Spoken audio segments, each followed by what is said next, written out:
श्री जी अपने हाथ से जल लाते हैं और प्रसन्न होकर तुम मेरी आज्ञा का पालन करती हो, लताओं को यमुना जल पान करा रही। सखियां भर भर करके जल ला रही घड़े में, श्री जी अपने कर कमल से लताओं को जल पवा रहे और अपनी अमृतमयी दृष्टि से सबको दुलार कर रही, सबके ऊपर कर कमल फेर रही हैं। क्या मैं कभी वृंदावन की ऐसी लता बनूंगी कि श्री जी की आज्ञा का पालन करूं, श्री जी के कर कमल से सिंचित हूं, श्री जी की कृपा दृष्टि से पोषित हूं?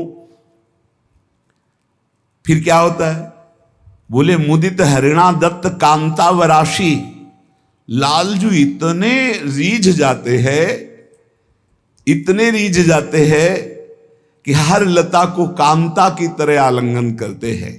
श्रीपाद कह रहे मुझे भी ऐसी लता बना लो कि मेरे प्रियाजू मुझे आदेश करें, मेरे लालजू इतना हम पर बरस जाए, कृपा कर दे।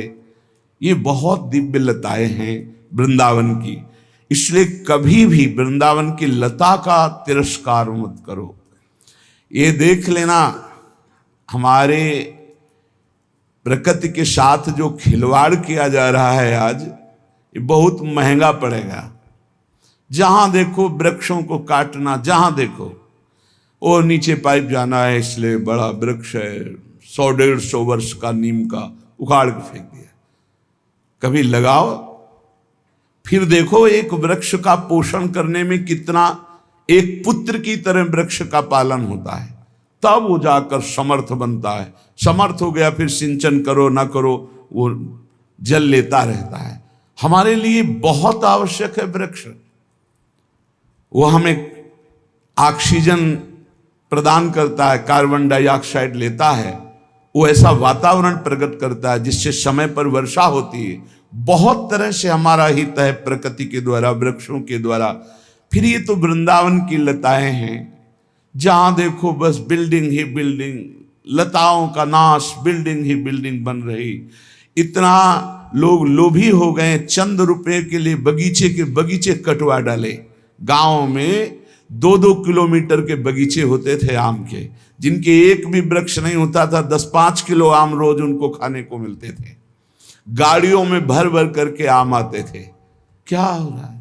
आम, जामुन, करौंदा, अमरूद, ये तो गांव गली के वृक्ष थे, ऐसे बड़े बड़े वृक्ष, फ्री झोली भर भर करके अमरूद है, आम है, जामुन है, ये सब कहाँ सब चंद रुपए के लिए लताओं को उठा, तो नीचे जमीन के पानी सूखता जा रहा है।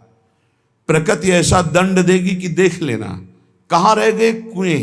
यत्र तत्र कहीं खोजने पर मिल जाए। नहीं, कुएं का जल इस समय जैसे आप फ्रिज का जल ले रहे हैं, ये हानिकारक है। कुएं का जल ऐसा ठंडा होता था कि भीषण गर्मी में भी स्नान करो तो शीतल हो गया, ऐसा ठंडा जल। और सर्दी के समय बिल्कुल वाष्प निकलता हुआ एकदम वैसा जल की अनुकूल जल, बड़ा ही पौष्टिक जल। हैंडपैप का समय आया धीरे धीरे, अब कहाँ दिखाई दे रहा, वो भी गया। अब इतने नीचे जल होता चला जा रहा है, पूछो मत। अब जल है बिसलरी वाला, पैसा खर्चा करो। तो गांव में बूढ़े लोग जब बैठते थे तो बोले देखना आगे समय आएगा पानी बिकेगा। तो बुद्धि खराब है इनकी, पानी कहीं बिकने वाली चीज है। आज समझ में आ रहा है कि पानी बिक रहा है, हर आदमी पानी पैसे से पी रहा है। वो बड़े नीली नीली बोतलें जाती हैं सबके घरों में, वही। कहाँ पानी की व्यवस्था? क्यों? प्रकृति के साथ खिलवाड़ किया जा रहा है। कभी हमने फिल्टर की बातें नहीं सुनी पानी की, और फिल्टर वाले पानी में वो दम नहीं है जो कुएं के पानी में दम होती थी। वो हमें रोगों से लड़ने की सामर्थ्य प्रदान करता। सीधे आकाश से जो जल गिरे तो अमृत जैसा जल, सरोवरों का जल, नदियों का जल। एक गांव में एक ऐसा, उससे स्रोतों से जल निकलता था। गाय चराने जाते थे, बस कपड़ा ऐसे डालो और छक के पियो, बहुत बलशाली जल। वो पृथ्वी से निकल, सब खत्म। क्यों? जहां देखो लताओं का नाश, जहां देखो बिल्डिंगें का निर्माण हो रहा है, जहां देखो वहां पशु पक्षियों का हतन, राक्षसी स्वभाव बढ़ रहा है। ये प्रकृति हमारे लिए बहुत आवश्यक है। चलो कम से कम जीवन में जैसे सबको ये लगता है कि हमारे एक पुत्र हो, ऐसे ही सबको चाहिए कि एक वृक्ष जीवन में तो लगा दो और उसे पाल पोस के बड़ा करके छोड़ दो। एक वृक्ष तुम्हारी सदगति कर देगा, ध्यान रखना। एक वृक्ष तुम्हें उत्तम लोकों की प्राप्ति कराने का संविधान बना देगा। ये कोई साधारण नहीं है, लताएं वृक्ष साधारण नहीं है। फिर वृंदावन ब्रजधाम भगवत धाम की तो ये अलौकिक दिव्य विभूतियां हैं। मत काटो यार, बहुत बुद्धि भ्रष्ट हो गई। जिसको देखो बस सबसे पहला कार्य लताओं को काट। हित धाम में रहते थे, पास में एक आश्रम में ऐसे सुंदर सुंदर बिल्व के पेड़, ऐसे जेसीबी बुलाई गई, 5 मिनट में उखाड़ उखाड़ के सब रख दी। यहाँ एक लता लगा के तो देखो उसको सिंचन करके कितना समय लगता है। धीरे धीरे धीरे धीरे धीरे 50 वर्ष में जाके वो तैयार होती है। जो बट वृक्ष है, पीपल है, ऐसे बड़े बड़े वृक्षों को देखो ना, पास में ही सब हतन कर दिया। रुपया रुपया क्या करोगे? तुम्हें नरक से रुपया बचा लेगा? तुम्हें अशांति से रुपया बचा लेगा? नहीं नहीं, रुपया से सुविधा खरीद सकते हो, शांति नहीं खरीद सकते। रुपया से भोग सामग्री एकत्रित कर सकते हो, लेकिन रोग से, जो चिंता से, शोक से पीड़ा होगी, वो तुम नहीं बचा सकते हो। इसलिए धन्येस्मिन् धरणी तले तनुभृतां दातुम महोच्चम पदम। धन्य है इस पृथ्वी तल पर ये वृंदावन धाम, ये ब्रजधाम, जो यहां थोड़ी भी सेवा कर दो पशु पक्षी लता संत जन ब्रजवासी जन की, तो उच्च पद प्रदान करता है। महोच्च पदम दातुम महोच्चम पदम। मान लो, प्रार्थना मान लो। तुम गृहस्थ धर्म से युक्त हो, 100 गज जगह खरीदो भैया, एक पेड़ लगा लो, एक लता लगा लो, हर श्रृंगार की लगा लो, ज्यादा बड़ा नहीं होता, एक तमाल की लगा लो। अगर आपकी उदारता हो तो कदमबाद की लगा लो, और ऐसा लगाओ कि कोई जीवन में काट ना पावे, उसको कोई बेच ना पावे। ऐसे जैसे कुछ है कि जगह खरीद कर लताएं लगा दें, फिर विचार होता है कहीं ऐसा हो गया कि इनके जाने के बाद उसे दूसरा अधिकार में लेके काट डाले, क्योंकि आज पैसे का जमाना है। जो जमीन चंद रुपए की मिलती थी वो आज करोड़ों रुपए की है, कल वो और बढ़ेगी। तो लोगों की बुद्धि जिनकी रुपए पे है वो लताओं का नाश कर देंगे। इसलिए अगर एक लता लगाओ तो पहले विचार करो कि हमारे बाद इसका अधिकारी कौन बनेगा, और जो अधिकारी बने वो कभी इसको उखाड़ न पावे, नष्ट न कर पाए। जैसे लताएं लगी हैं तो सख्त आदेश है कि हमारा शरीर भी पूरा हो जाए, कभी यहाँ कोई निर्माण नहीं होना चाहिए। जितना है बस है, और ये लताएं आजीवन ऐसे ही बनी रहनी चाहिए, हमारी आज्ञा का पालन किया जाए। लताओं के लिए जो प्रियता हृदय में रखता है, तो कह रहे दातुम महोच्चम पदम, ये लताएं उत्तम पद प्रदान कर देती हैं। विश्वास कीजिए, ये पुत्र की तरह, जैसे पुत्र है, पितृतर्पण, गया श्राद्ध, नाना प्रकार के धर्म कर्म करके अपने पिता कुकर्मी भी रहे हों तो भी उनका उद्धार करने में समर्थ हो सकता है।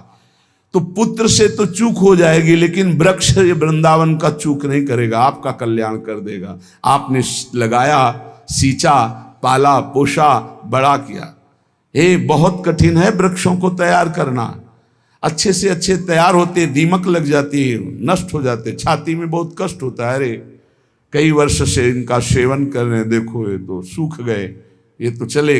तब लगता है कितना कीमती है जो हरा भरा एक विशाल वृक्ष तैयार होता है। ये लोग कितने मंद बुद्धि के हैं, चंद रुपयों के लिए जेसीबी से उखड़वा कर फेंक देते हैं। ये चतुरता तुम्हारी भगवान के आगे काम नहीं करेगी। प्रादुर्भूत मति प्रभूत मधुरानंदाब्धि वृंदावनम।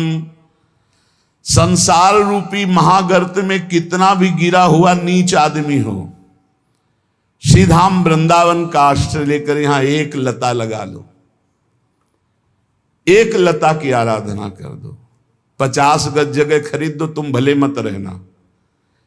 एक बार 50 गज जगह में 2-3 लताएं लगाकर उनका पालन पोषण करवा के वो आपको दिव्य वृंदावन धाम पहुंचा देंगी। वृंदावन में लताओं का, वृंदावनवासी जो भजनानंदी संत जन है उनके वास का, भोजन का, ये बहुत बड़ा परम लाभ है। कोई सौभाग्यशाली इनकी सेवा कर पाता है, नहीं तो बहुत जगह सब अर्थ का दान और बड़ी व्यवस्थाएं होती हैं। बहुत हृदय चुभता है। लताओं से जो प्रिया प्रीतम को सुख मिलता है वो फ्लेटों से नहीं मिलेगा। आज जगह जगह जहां जगह खरीदी जाती सबसे पहले लताएं खत्म की जाती। रास्ते में इतना बड़ा वट वृक्ष बन रहा था, विशाल नवकिशोर, देख के हृदय आनंदित होता। एक दिन देखा वो गिरा। इन लोगों से पूछा क्यों, ये आंधी तो चली नहीं, गिर कैसे गया? नजदीक जाके देखा तो जेसीबी से उसके नीचे के सब बड़े चतुर है कि कोई हमारी रिपोर्ट न कर पावे। ऐसे एक दिन ऐसे पड़ा रहा, दूसरे दिन पूरा गायब हो गया। किसी की रिपोर्ट करने की जरूरत नहीं।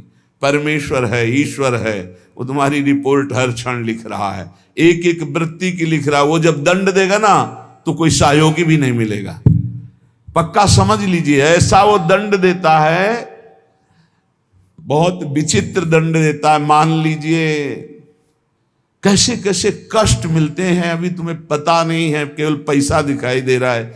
ये पैसा किसी काम का नहीं है। अगर धर्म की पूर्ति, भगवान की प्राप्ति, हृदय की शांति की कार्य में लग जाए तब तो ठीक, नहीं तो ये केवल भूल भुलैया है जो मानव देह को व्यर्थ कर दी। भगवत ऋषि जी महाराज कह रहे कि परमेश्वर प्रतीति नहीं, पैसन की प्रतीति, बिनु भगवत भवनिधि परे गेही कहा अतीत। गेही कहा अतीत, श्याम शर वसुधन भूले, कनक कामिनी देख रहे निशिबासर फूले। दिन दस की प्रभुता पाई, कहें हम ही सर्वेश्वर। महामोह मद पिए जिए कैसे परमेश्वर। परमेश्वर प्रतीति नहीं, पैसन की प्रतीति। ये ऐसे लोग हैं जिनको परमेश्वर पर विश्वास नहीं, भगवान पर विश्वास नहीं है भी कि नहीं, उनको ऐसा है। ये केवल रुपया रुपया, ऐसा रुपया का नाटक है आकर्षण का कि ये ही कहा अतीत, चाहे गृहस्थ हो चाहे विरक्त, रुपया प्रतीत रुपये पे है। ये भाटगिरी शुरू हो जाती है। वो पति पत्नी आए और जयमाला पहना रहे हैं, बस हे भगवत ऋषि जी, परमेश्वर प्रतीति नहीं तो क्या बुरा है किसी का सम्मान करना? अरे वैसे ही अभिमान में नष्ट हो रहा है, तुम और पेट्रोल डाल रहे हो आग में, तो क्या होगा? वो संत जन धनियों का मान क्यों नहीं करते? क्योंकि उनको ये लगना चाहिए कि जीवन में जो मैंने कमाया वो किसी काम का नहीं है, जो राम का नहीं वो किसी काम का नहीं। ये समझ में आना चाहिए।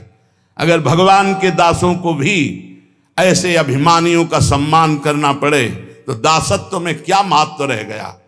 भूत भविष्य लोक 14 में भय होए हरि प्यारे, 300 व्यवहार हमारो अभिमानिनते न्यारे। नहीं तो भाटगिरी करनी पड़ेगी, साधुता नहीं, भाटगिरी। देख लो, सैकड़ों ऐसे उदाहरण पड़े, देख लो।